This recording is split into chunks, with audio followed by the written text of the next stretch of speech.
Okay, quick tip on removing the seats of an XKE. It's either held down with these screws. I don't know if they're Posi or Phillips, but anyhow, I tried taking mine out and they were in there so tough that there was no way I was going to get them out. So what I'm using is a hand impact. You simply put it in and you hit it with a hammer, and what it does is it turns it, and it, I don't know what you would call it, but anyhow, one of these little handheld things. They work great. They're also good for taking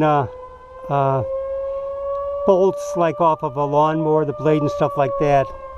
So anyhow, there you go. If you can't get them out, get one of these and give it a try.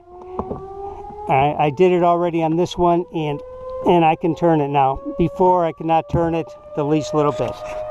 Okay, once you get the nuts out or bolts out or whatever you have in here, there'll be little spacers. Be sure you save these. And hey, you get some money in here. Oh, look at this. Hey, I'm rich.